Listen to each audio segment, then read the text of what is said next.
Marcia B. Here. EJ Hayes. Here. Paul Brandon Jr. Excuse Nancy Nichols. Here. Liz Cardona. Here. Tom Panachi. Here. Eric Moreland. Ned Devine. Here. Robert Rosas. Juan Hernandez. Marty Bamato. Here. And that is Rich Morserock. Here. All right. And Joe. And just for the record, we have Joan Lowe here. Community Development Coordinator. All right. And Joe Ward. Next on the agenda is the August 26, 2020 meeting minutes. Please look over that. Let me know if you have any changes or additions that need to be made. We also sent this out ahead of time, so been able to review a little bit. See it. All right, could I have a first to accept the meeting minutes? Marty with the first. Second? Second. Ned with the second. All in favor? Aye. Aye. Any against? All right, so the majority of this DLDC meeting was called to go over our new business, which includes our small business loan fund application. You'll remember at the beginning of this year, we announced that we were able to start the DLDC loan fund. We got our approvals from HUD to start that program back up again. And the loan fund balance was $82,840.80. So that's kind of what we've been working with. Jill's done a really great job kind of promoting the program and getting some businesses interested. And today we have one existing business and two new businesses that are looking for loan funding approval. So I'm just going to let Jill kind of present all three, and we can talk about them if you have any questions, and kind of go over the process of who currently reviewed those as well. Okay. Okay, so we have 3 applications that have come in. The first one is for Jim's Cleaners. Every loan application that comes in and its attachments are first sent to the loan review committee, which consists of 3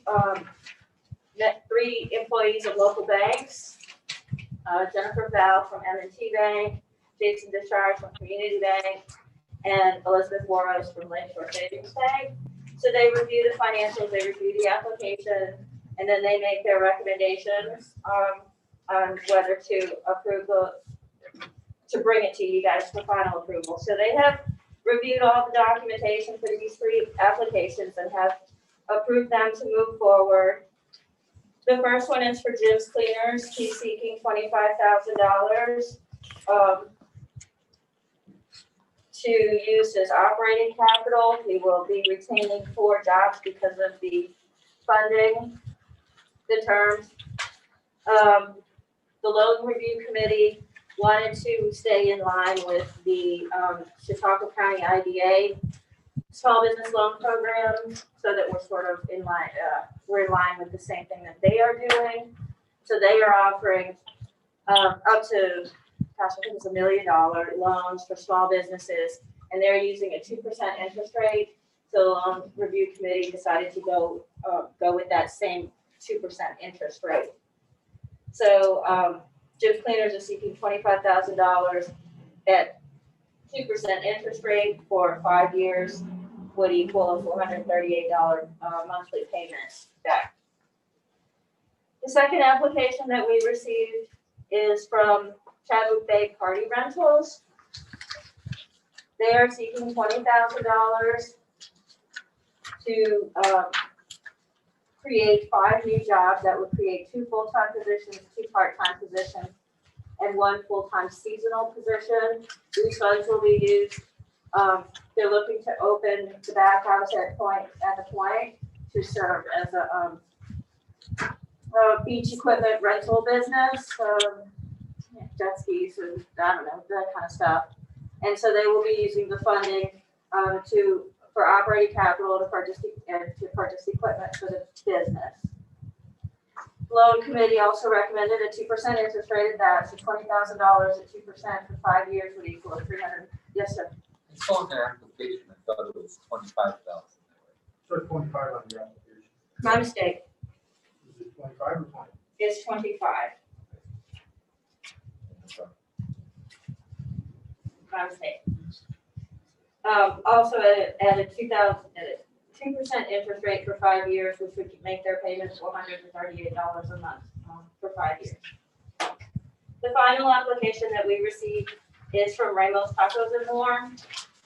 This gentleman currently owns Taqueria Mexicana on Lake Shore Drive and Ramos Tacos on the boardwalk. What he is doing is he has leased an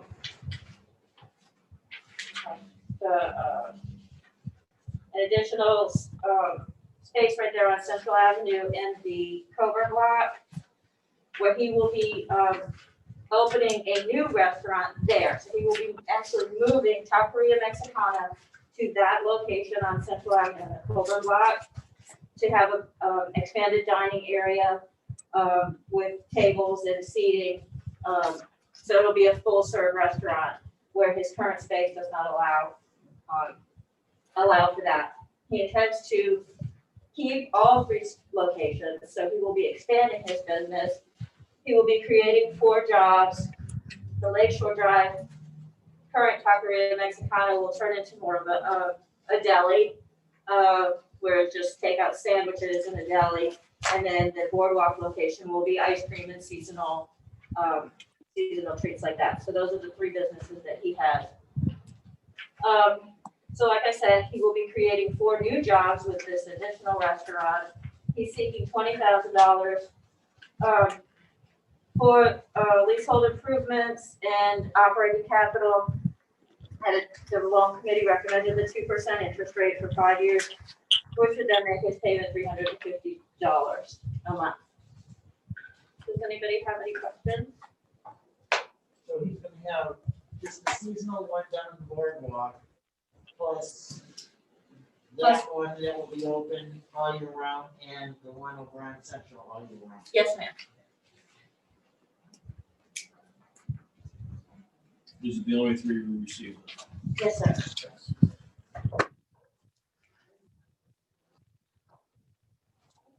Thank you, Joe. Yeah.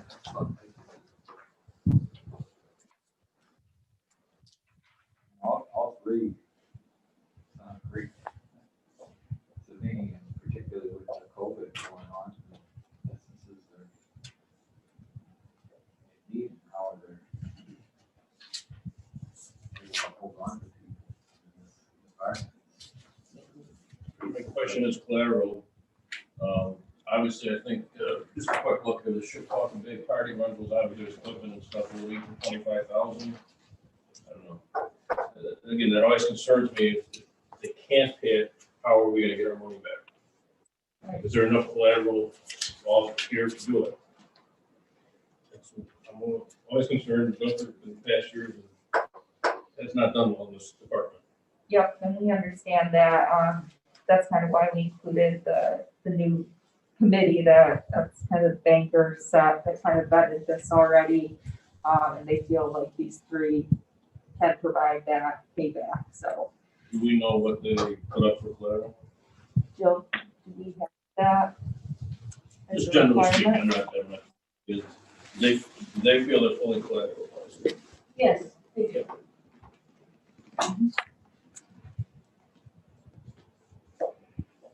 We have that, and we got a bunch of canoes, kayaks, jet skis, and everything. Yeah, you know what they sell for the used market? Yeah. Not like that.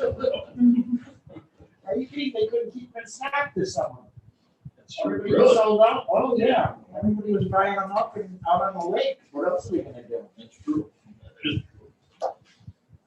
Yeah, I think that makes a good point. These are 2 new businesses in Dunkirk, which is huge at this time right now. And then Jim's Dry Cleaners has been in existence for a really long time, and Dunkirk obviously a staple. 1911. Yeah, Wow. yeah. That precedes me by a few years. And it's done a really, great job with their application, and I think they're well deserved as well. So, again, I support these three. So And hopefully they'll be hiring local people to work in the locations. definitely.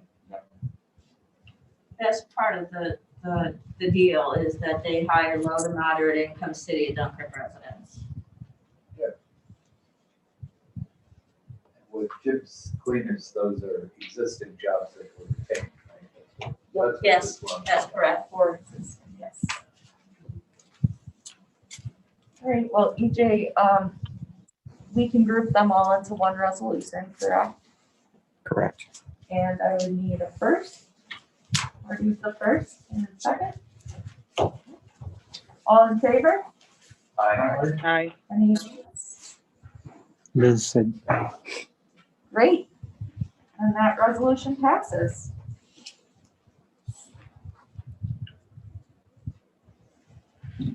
Next on the list is my reports. I just had a couple things that I wanted to talk about.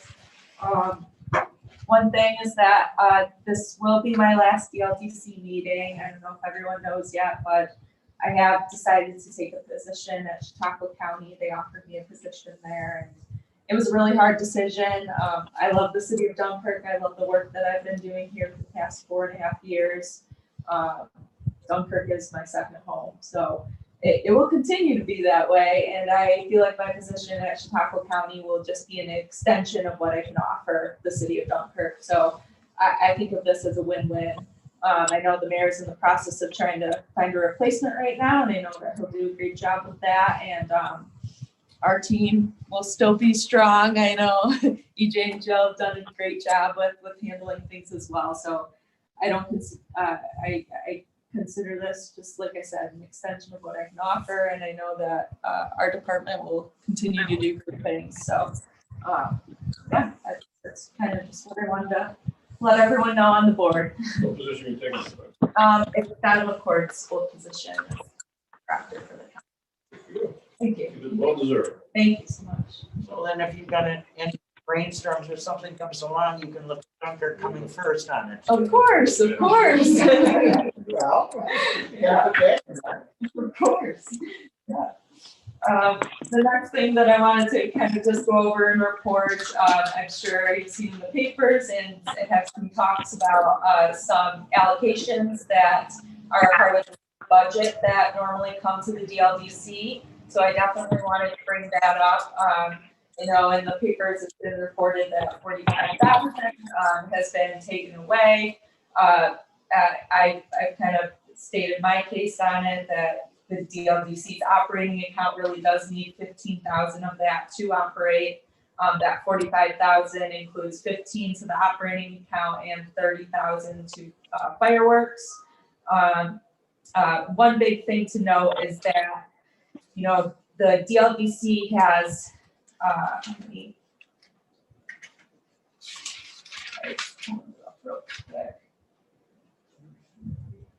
has 5 different accounts, but that doesn't mean that we can pull funds from different accounts to replenish our operating account. Really, these are encumbered funds, and what that means is that they're restricted to inside specific accounts, that they're reserved for specific debts or liabilities for the future.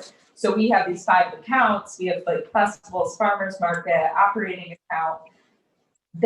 Those funds are allocated to certain things already. So when we say there's 80,000 in our festivals, that doesn't mean 80,000 to just move around wherever.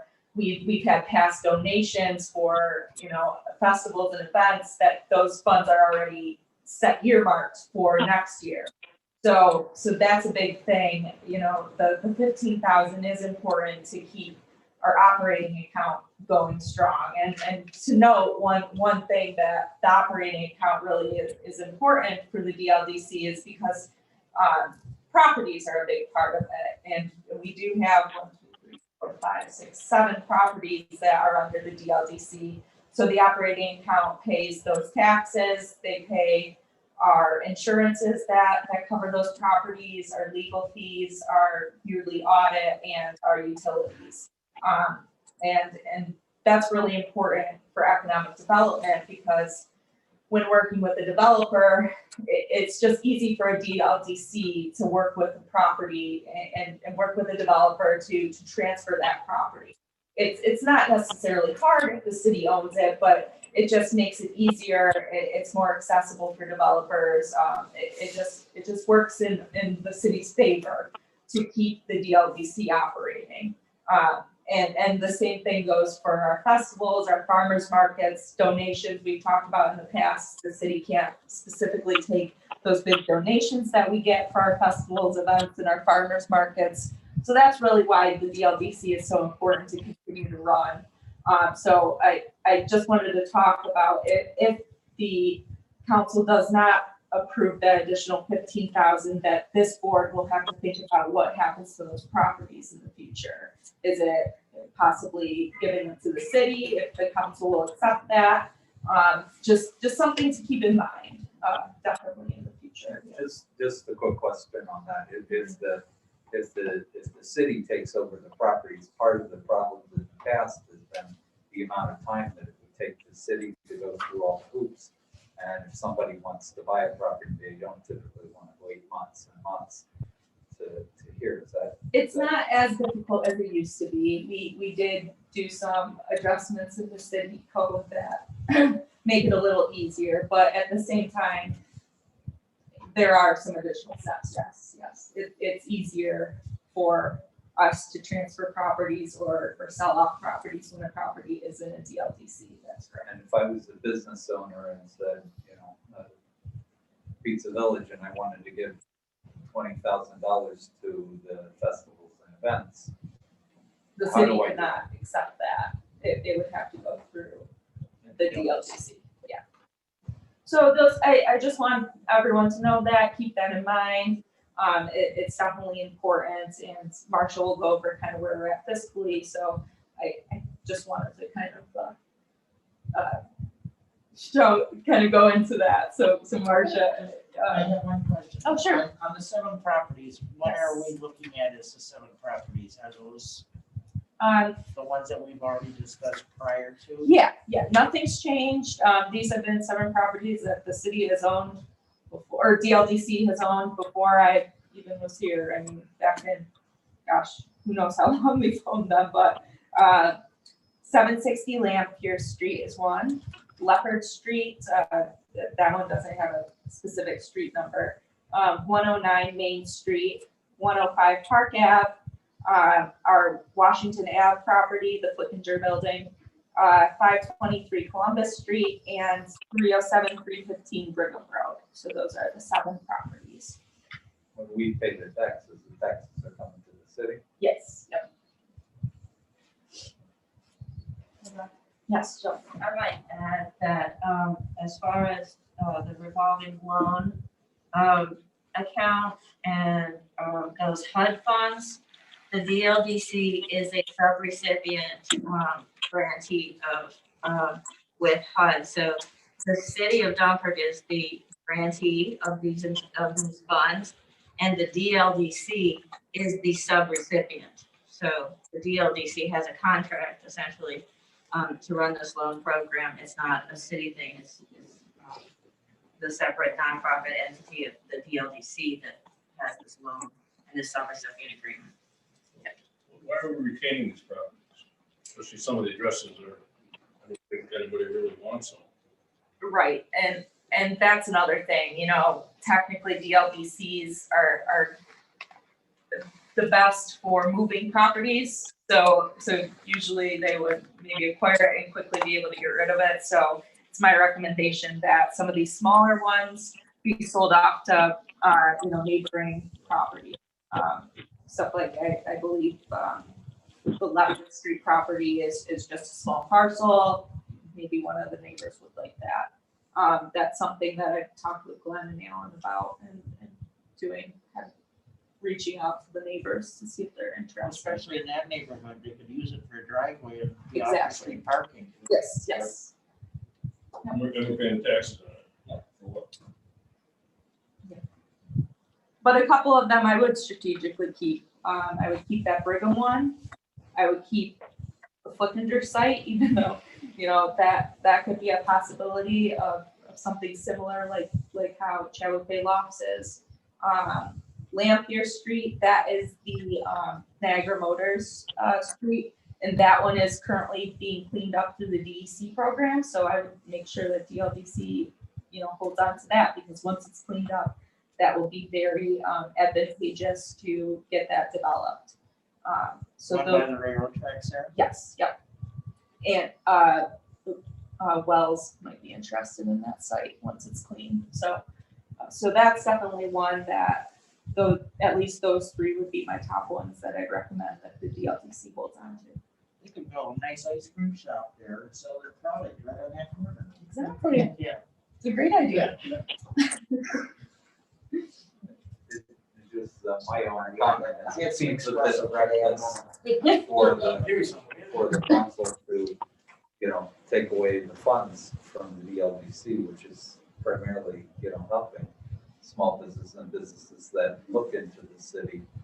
And I for one would think that, you know, we would do, you know, that my recommendation to the council would be to do, you know, relook at that and make, you know, and maybe let that go, because that doesn't.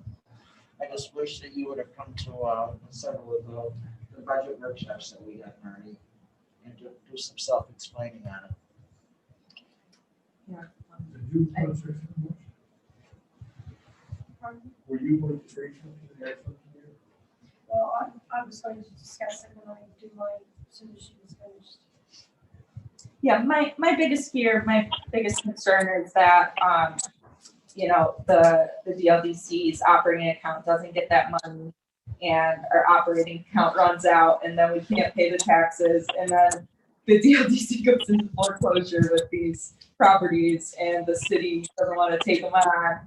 It just looks irresponsible on all levels. So I would really stress that, you know, that the city somehow, you know, the council approves some funding to the operating account to at least keep these going, and to maybe within the next year figure out how to work with these properties. Bottom line is that this has been brought up at this board meeting to alert this board that if the council moves forward with overriding the mayor's veto, this board will then should be preparing to act on what to do with these properties. Remember that these properties were filtered into this organization, this DLDC, for the city. These are city-owned properties that the city has the responsibility to pay taxes, insurance, and so on. Maintenance costs as well. If they do not provide us with the funding to take care of that responsibility, then I would recommend myself that this board start moving forward with moving the properties back into the city. And that would be what my recommendation would be.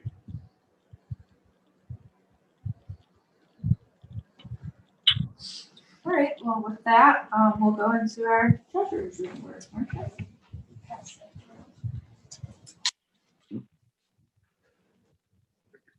As if you can mute, it's going onto your screen, please. Thank you. Okay. There's been an awful lot of activity since our last meeting. But I just want to go over a little bit, kind of reiterate a lot of what Rebecca just said.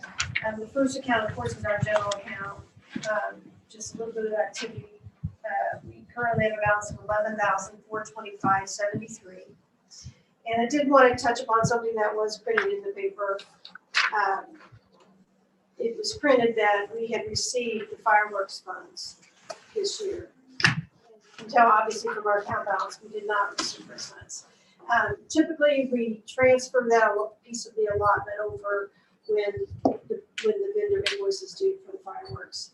And since there were no fireworks, we obviously didn't transfer the funds. So those still remain in the city. So just wanted to let everybody know, because I know we've had some phone calls and questions from our residents saying, do you really have $60,000 now? No, we don't. We don't have any funds for fireworks right now. Hopefully next year it will happen. At that point, the council will have to, go to give those funds to the DLDC to run the fireworks. But we have 11,425.73. So farmers market, pretty much the same running balance, the activity in and out. Our festivals, we did receive one sponsorship for next year, and we cleaned up some invoices that were still outstanding. So we're currently at $80,695.83. And again, what Rebecca had said, those are funds that we've received sponsorships for that we can't use for anything but those sponsorships. I think everyone understands that now. You can't just decide to pull fireworks out of that or anything. So, dog park, we received $100 donation. We just paid electric bills, so $310.61, and of course our loan fund balance received just a little bit of interest income, so $82,840.80 for a total of $182,358.31. Does anybody have any questions? I do. Was there money in, I think this is the way it's got to be asked, in the fireworks fund for this past July? Was there funding already in there for that? Or was there not? No, we did not receive any funding in 2020. Okay. We received 20,000 of our 50, Right. You see, and that was just to pay. I think the question is, and that people already think that the funds from last year's budget was set up in motion for last year's fireworks. And since it didn't exist, it didn't happen because of COVID, that money should still be there. So to clarify, It's still in the city's hands. It reverts back at the end of the year, anything that's unspent reverts into the general fund, correct? Right. So we don't, hold those funds to move them forward to the next year. Typically, any funds that weren't used are used to help other line items that perhaps went over. So next year's budget, well, you guys don't have anything budgeted for it at this time. So, because I think there's where the void was, because there was no stipulation as if you didn't have them this year, there should still be that money to carry over to next year for 2021 for the fireworks, is what I'm thinking. That's me. right, well, that's really not accurate because it doesn't just automatically. Revert to that next year. Right, correct. So you would have to budget those funds if you wanted that for next year. So that's one line item that I know the mayor's vetoing, so it might be something you would like to consider. Commissioner was to be voted on individually, so. Just one quick question for Marcia and Jill. The savings loan fund, that 82 and change, the 3 loans we just approved are coming out of that line, correct? Yes. So you have a balance of roughly about 12,000. It was about 20, 25, and 20? 25, 25, and 20? Yes. Yep. So roughly 12,000 remains. So if anyone knows a business that needs a loan, send them our way. It's less than $12,000. Less than, right. Yeah, because So that's what we have. other than the 12, we've exhausted our funds. Correct. Right. And all we can technically lend out is what we're getting paid back every month. Yeah. The repayment So if we're really out of business, Yeah. okay, that's what it is. Small phone tapped out. When do we get any more money next year or this year? From HUD? How much? About the same? So another 80-some thousand? Well, no. We get the same allotment that we get annually. Now, we could vote to take some of those funds and continue. If the demand is there, then we could move funds You can move from the city to if there's a demand for it? from our. It goes through a process. So we have a time when people can put in applications for CDBG funding, and that's the HUD funding. And the council can recommend projects, the mayor, the public, nonprofits. And if that's one of the projects, if we want to put more funding into that, then 2021 would be the year that we would allocate CDBG funding. We're technically in our 2020 funding cycle right now, so in the spring roughly is when we have applications out. In April. Yep. Is when the applications for CDBG projects for 2021 funding is. And then at that point, if the DLDC wants to ask for more funds, if the city wants to allocate more of our next round of funding to this activity, then that is when that would happen. So Jill, when does the repayment begin? Is there a grace period or before they have to start repaying? I have to check, I don't have the handbook with me.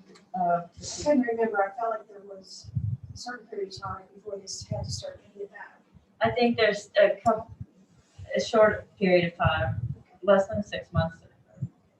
So it will be replenishing itself slowly. Revolving the whole fund. It's good.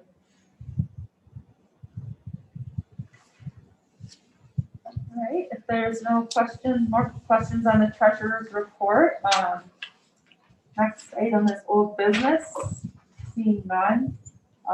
Next item on the agenda is to adjourn. Second? All in favor? All right, thank you, everyone.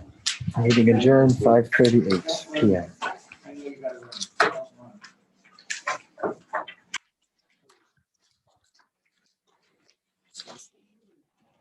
Somebody should put the calls next. What?